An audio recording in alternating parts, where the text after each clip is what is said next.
welcome back to The Craft, where we explore what we're learning about the creative process. I'm Colby, and I am here with my friend Carter, and today we're talking about Digital Minimalism by Cal Newport. This is the second book review that we've done, and continuing the Cal Newport trend. And to kind of remind y'all, Colby got into a big Cal Newport stint, and that really drove a lot of our conversations for a while. And one of the books that came up was Digital Minimalism. So I'm excited to hear these concepts, to also remind everyone our outline for the book review episodes is a little bit different than our usual. We're going to kind of give a summary of the book, a couple of key takeaways, touch on an application, and then move to kind of a lasting quote of the week. So that's our plan for today. We'll start with the 2-minute summary. Colby, tell us, what is digital minimalism? Give us the elevator pitch. Yes, I'm really excited about this, man. It was, all these books were great. I read Deep Work, Digital Minimalism, and A World Without Email in about a month and a half span, and dug into his Deep Questions podcast. And I really highly recommend all of those resources. But yeah, the 2-minute summary. So Digital Minimalism is really a book about philosophy for how we engage with technology. Digital tools promise to make us connected and fulfilled, but they're kind of making us less fulfilled and less connected somehow. And they impede our ability to do meaningful things and to build a meaningful life. And if you've read Deep Work, or if you've listened to our episode about Deep Work, you know that he's talked and thought a lot about how to find meaning and to make meaningful things and to do deep work, which is work that pushes you to your cognitive limits. And digital tools, social media, constant email access, and the world at our fingertips really is so empowering. And yet, if you look at the history, the factories and the manufacturers have increased their efficiency over the past 100 years insanely. I don't know what the numbers are, but you look at knowledge work and it's increased about 2%. And he looked into the studies of the difference.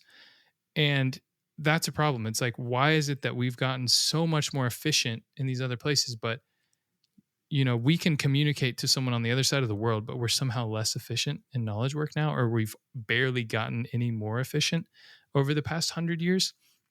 And that's kind of what this book is about, is technology, just using it mindlessly doesn't make you smarter or better or create more value, but using it efficiently and wisely in intentional ways is going to create more value. To finish the summary, digital minimalism is a philosophy on how to reduce the negative use of technology and how to increase the positive use of it to craft a more meaningful life, I think. That makes total sense. So definitely picking up on those connections with deep work, right? The idea of, hey, we've got to schedule out time to work on the things that matter, right? That's one of the kind of sticking things from that book, to do great, deep quality, meaningful work.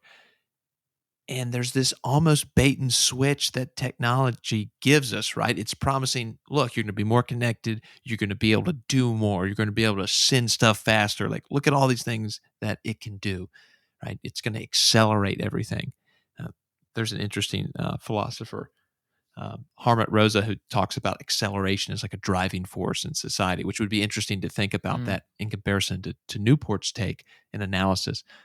But yeah, the technology is claiming, look, it's going to offer you this, but then it's the bait and switch. We end up being scattered and feeling isolated, feeling separated, and getting pulled away from that. I don't know, is it a singularity of focus or the singularity of experience of doing meaningful, deep things? It's giving us something artificial when we're looking for the real thing. Mm-hmm. How does that square? Are those kind of themes that he's trying to pick up in this book?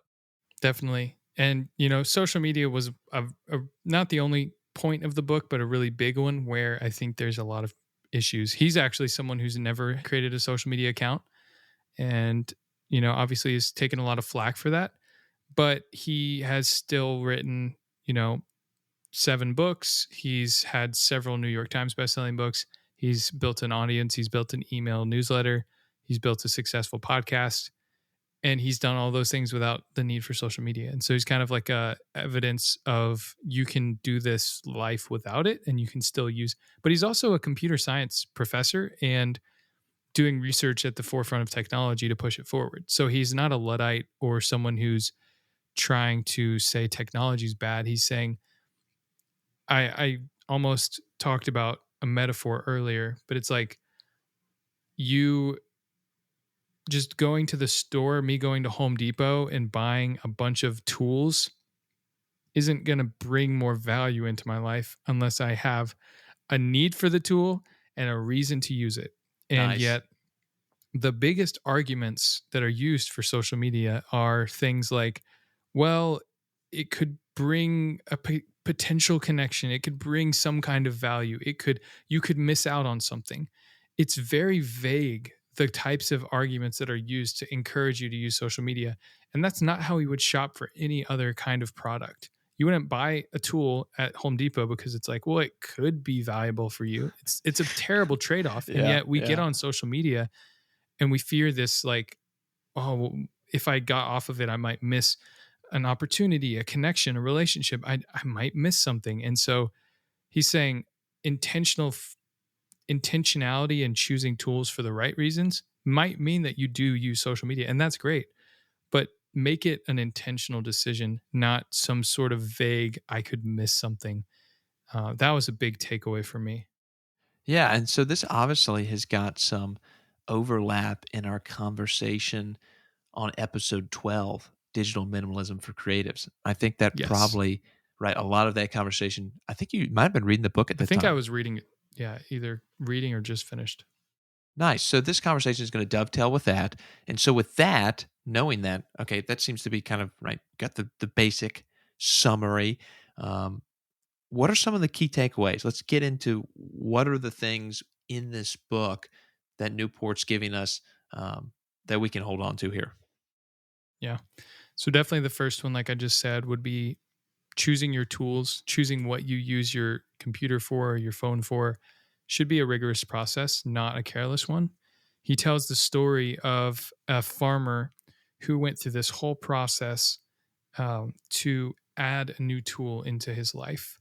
And it was very specific. It had to do with like haymaking or something like that. And in the end, after having a tool, spending a ton of money on it, he realized that the upkeep and the opportunity cost of how much time and other resources were used to keep that tool made it not worth it. And so it was returned. But that, I might be mixing stories here, but there's this farmer who, because of things like that, had a very rigorous process for how he chose what tools to bring onto his farm, right? And in the same way, we should have that intentionality with our tools and how we choose what we bring in. I think as creative people, it's like buying more tools can feel like a productive way to like get better. Like as a producer, buying more plugins, buying more gear, microphones, sound packs, whatever it is. Like those things can feel like this will be the thing that makes me better, but often you're just creating more decisions that you have to make and creating more bloat rather than getting creative with what you have. um, it's definitely not always bad to buy new tools, but I think that that's just that intentionality was really stuck out to me. Nice. So be the wise farmer there. Make sure you're Yes. getting the right tools. And also, I think tools can become distractions, and distractions seem to be a big thing that Newport's trying to get us away from, like with deep work and with digital Yeah. minimalism, because distractions are going to facilitate and catalyze shallow work. Hmm. And if the tool is just a gadget, like we even talked about like artistic tools and stuff, if it's just a gadget that's going to lead you away from doing the work, like you're really stunting your work. Like Hmm. it's doing the opposite effect. And I think that's the same um, kind of ironic promise of the tool. Hey, this is going to be what you need, and then it's actually having the reverse effect. Okay, nice. That's really good. Other takeaways. Really big picture, the book kind of shared two different approaches to digital minimalism, two approaches to be used together. So the first is remove, and the second is add. I mean, it's really simple, right? It's remove the things that are unhelpful and add back the things that are helpful. And I think we'll talk more about this in the application. But there's a lot of different avenues he dives into. I'm looking at my notes here. I mean, he talks about social media a lot. He talks about the how to use leisure and be thoughtful about rest in your life. He talks about solitude and taking long walks and um, a lot of practical stuff too, like batching your emails. So I'm trying to decide kind of what to get into, but I think for me, I will say the concept of there were two concepts about batching that kind of tie into this idea of focus and not being constantly distracted or context switching. So I guess I'll talk a little bit about that. So he talks about the specifically in the world of email. I think me and you have talked about this, but he talks about how you can batch a couple different times throughout your day, checking your email and your text messages, or Slack or whatever instant messaging your company or school or groups that you're in work on, and set those times. Maybe it's once in the morning, once in the afternoon, once in the evening, and close it down outside of that time. Like schedule your time online in those tools and then get off of them, and turn off your notifications outside of that if you can, and really just remove the distractions. And then the second aspect and idea of batching is office hours. So he talks about how part of the problem with this constant pinging of emails and Slack messages and texts is context switching. Like your mind just constantly going from one idea to the next. You can't get focused. You can't do deep work. You can't make valuable things. And but oftentimes those things, those texts, those emails, they're not that important and they could wait another 12 or 24 hours. So he talks about this idea of creating office hours for yourself where there's a lot of different practical ways you could do this. Like if you're an academic, you might do it one way. If you're a college student, one way. You might do it differently if you're a knowledge worker. But it's really the idea of like setting up set times where you are available to have conversations about things. And just like a professor would have office hours, you make yourself available during those. The most practical personal example he gives is like conversation office hours. Like there's a executive in Silicon Valley who would basically say that he's available um, at 5:30 every night. It happened to be when he was driving home. You know what? Actually, I might be mixing up stories. That's the problem with reading 3 books from the same author at the same time, is then you can't remember which book comes from or what story comes from what book. Yeah, and I get that. They're very interconnected, right? It seems like all of these ideas are overlapping in very similar ways. It's about taking away the distractions. I don't know. It's like almost like a big flashing light to me. It's like you need to manage your distractions because otherwise, how do you expect to get meaningful work done? There's a quote from Picasso. He says something like, without solitude, there can be no great work. Mm-hmm. We just try to spread ourselves really thin sometimes, where you really just have to get alone with work. And digital tools they're just so invasive that they can be, I think, particularly poignant distractions.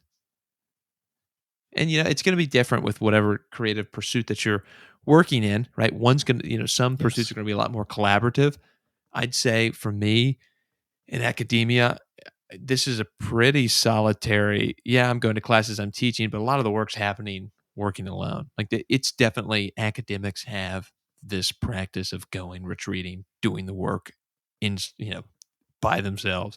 But that may look different, right? If you're a photographer and you're always interacting with other people and traveling and going to shoots and these sort of things, like it may be a little more difficult to carve that time. And so this book seems to be really connected to deep work. And I think you mentioned that there's, the chronology is even kind of picking those things out. That was interesting. What did you mentioned something about how this book kind of evolved from the last one. I believe he was, if I have the story correct, he wrote Deep Work in 2016. or it was published in 2016. And then he began working on A World Without Email, and then paused that book because he was getting this influx of people talking about overload, burnout, digital minimalism, this idea that these concepts he was writing about on his blog. And so then he went full force on writing digital minimalism and put that out next. I believe that was the story. Yeah, yeah. So I think they really work together.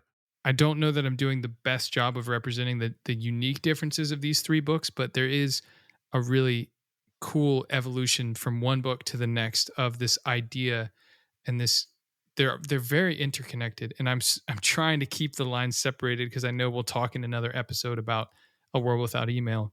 But in that, he talks a lot about the same things of managing your technology and managing your work in a way that you can generate more value. Because really, it's not just about removing and don't use social media. It's about setting up your life in a way that you can write the novel you've wanted to write, make the album you always wanted to make, create that business that you're dreaming of creating. Like, you can't do those things if you're distracted, if you don't have time, if you're stuck on social media looking at other people doing it. He really is in all these books inspiring people to push themselves to make great things by and pursue what he calls kind of the deep life, this pursuit of more meaningful and thoughtful ways of living. And of course, that's going to look different from one person to the next. And the goals that I pursue are not going to look the same as the goals you pursue. But there's that common thread of doing that thing that is not necessarily the easiest path, but it may still be the effortless path. Nice. Well, we've kind of talked about the big structure. We're choosing our tools rigorously. We're adding things. We're also subtracting things. So I think it's important to emphasize it's not a negative program, right? It's not just don't do these things. I like how you mentioned, yeah, Yeah. it's about cultivating something. It's like pulling weeds so that your flowers can grow. To Mm-hmm. give it another, we're always Nice. throwing out half-baked metaphors. There's another one. But yeah, it's about cultivating something. So those are some big ideas. Moving on to application, just like in deep work, you've been putting the rubber to the road. Tell us a little bit about the 30-day digital detox. Yeah, if you could take one application from this book, it would be do a 30-day digital detox. And I actually have a quote here from him to summarize it real quick. That might be a good place to start. So, put aside a 30-day period during which you'll take a break from optional technologies in your life. During this 30-day break, explore and rediscover activities and behaviors that you find satisfying and meaningful. And at the end of the break, reintroduce optional technologies into your life, starting from a blank slate. For each technology you reintroduce, determine what value it serves in your life and how specifically you will use it so as to maximize this value. That in a nutshell is like kind of his whole philosophy, like, of this deep work concept. I think he started it on his blog and he had thousands of people do it and report the results and stuff, and it's become kind of something he's known for. But I've been doing it since July 4th, I think, and now we're here a little bit later, I guess, almost at the point of this recording, almost 2 months after, and about a month and a half. And it's been really good for me. So essentially, it's been like step one, choosing the things that I wanted to remove from my life, and then all the optional technology. So I'm still doing some things, but even like email, which I still needed to use, I set limits on, okay, let's only check it once a week on Saturdays. And I've consistently broken that, but I've done better than I would have before. I mean, I used to be checking emails daily, 3 times a day, 5 times a day. So even just reducing it to a couple times a week has been good for me. And just breaking that habit of using it for entertainment. I think that's a really big idea he talks about, is don't use your phone and your email and socials for entertainment, because that's when you build this really unhealthy habit with them. So, but then the second piece is like, that's the remove, but then the second piece is fill that with meaningful activities. Like, replace that time that you would be on your phone with hiking, running, exercise, whatever that thing is. That was a really big piece as well. I was going to jump in and say on the email thing, after I got rid of social media stuff, I do find myself going to my Gmail app and, like, just refreshing it. I'm just like, "Is there Yes. any there's some new emails." Exactly. It's like and it's funny because it's like a thing where, oh, like, I see I've got bleep, notifications about emails. I'm like, "Oh, I'll go delete those." It's like, I'll just go ahead and Exactly. It's clean those kind of out. the same it's the same dopamine hit, I think. It's like our minds don't know the difference between Instagram and Gmail. They don't. And so we're just like, "Oh, yeah, let me pull down on the screen." It's like the slot machine, just Yeah. refresh. What am I gonna get next? Am I gonna get an important email? Or is it Something gonna be a meaning junker? Yeah, exactly. And for me, I'll just go read. Maybe it's more valuable than socials would be for me, but it's like reading newsletters and blogs and stuff can still just be that same distracting myself shallow work. And I'm not saying that there's never a place for that, but I think we just pick up our phones and we just do whatever is on the screen in front of us. It's so unintentional. And I will say, kind of just to share my results sort of from what I've gone through so far. I haven't really reintroduced everything, but I would say, checking emails, I didn't really lose anything. No crazy emails came through that I should have responded to faster. It all worked out. And I've read like 5, 6 books the past month and a half that I've been doing this. I just knocked out early on when I started out, I was on a trip. I really knocked out 3 or 4 books in a couple weeks just because anytime I was bored or didn't have anything to do, I'd grab a book and I'd just read. And so that was a big habit replacer for me. And, um, I think I still use technology quite a bit every day, but I do think that just setting some limits for myself, like not watching YouTube, not watching shows or anything unless I'm with someone else, like having some kind of rules like that has been helpful to just simplify my life a bit and keep me from going to those things for entertainment. And I'm not sure what all I'll add back. Like I think it would still be good for me to limit my email checking to like every Saturday or something. I feel like that'd probably be good for me to try to keep up. It's It's kind of where I'm interesting at. because I like this. We've kind of pulled in on this email as entertainment, which is kind of funny, but Yeah. I think it goes back to the tool thing. It's like we're going to it and if we're actually we think it's one tool, but we're treating it as if it's something else. Right? Okay, here's a tool Mm, for communicating, let's just say email, but we're treating it like we're subconsciously or maybe some sort of veiled way treating it as if it's something that's like, oh, I can fill in this spare time. And one of these quotes that you've listed as kind of significant quotes talks about the temptation to like have nothing to do after we've had like a busy morning. But when there's no like scheduled time or there's no kind of protocol of what you do with that, it often just devolves, he says, toward low quality activities like mindless phone swiping and half hearted binge watching. And I think that's so good. And yeah. there was I think there's an Art of Manliness article from Brett McKay a while back talking about how Hemingway like planned his weekend recreation. And that Hmm. kind of reminded me of that, of have a protocol for those creative doing nothing moments. I think I need that because it is funny how you're like, oh, I just got to take a break. But then what does the break turn into? It turns into this kind of Yeah. low value thing where then I'm just treating my email as if I don't know. I'm using it in the way that the tool's not meant to be used. I'm trying to play golf with a baseball bat or something. Yes. What does it look like to set aside some goals? It's easy to think for me about goals in the professional space, the music space, the podcast space, whatever. But what about setting some goals for having fun, for recreation, for hiking, camping, running, exercise with those, some people maybe already like naturally do that just better than me because I think it's something I'm not good at. I can just ignore those areas of my life of, you know, even some social aspects. Sometimes I can not be very good at like putting that same intention and drive and thoughtfulness into it. Yeah. So I Yeah. really love that idea that he says like, don't just remove social media. Then you'll replace it with email, or you'll just be sitting there and you'll be bored. And that's not the point of this. The point is social media is not the most valuable way you can live your life.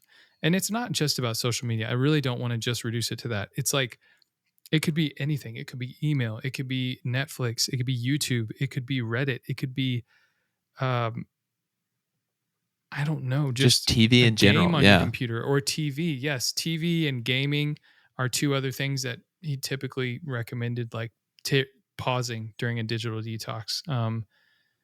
So I just think really it's like optional technologies is the whole category he talks about. And really, his whole idea is about living a life with intentionality and doing things that are going to be more meaningful. And I think that's what's worth focusing on, not necessarily whether social media is good or not. It's about intentionality, I think. Yeah. And if you don't have that end goal, I mean, that's kind of the first step, right? If you don't have that that end goal of meaning, or let's just say, let's bring it down smaller. If you don't have something you're working towards, Hmm. then the social media is not the problem there because you're not working towards anything. Like Yeah.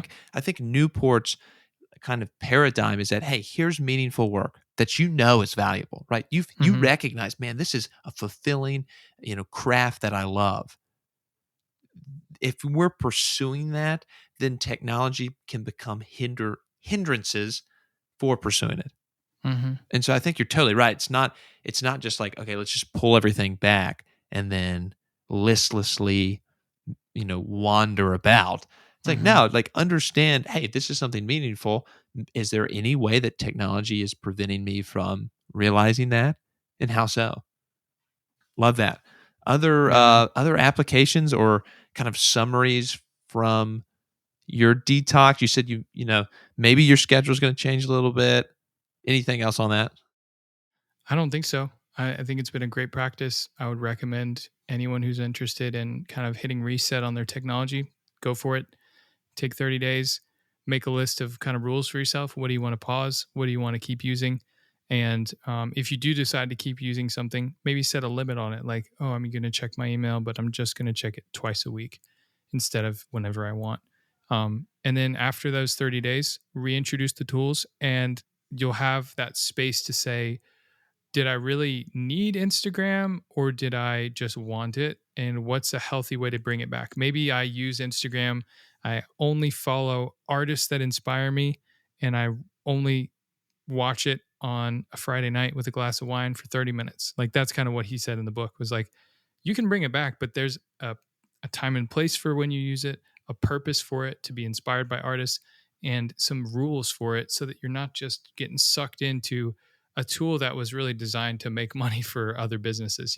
It's you are using it with intentionality and getting real value out of it. That's the goal of the detox is to figure out the right use of technology and just cut out the things that were unhelpful for you.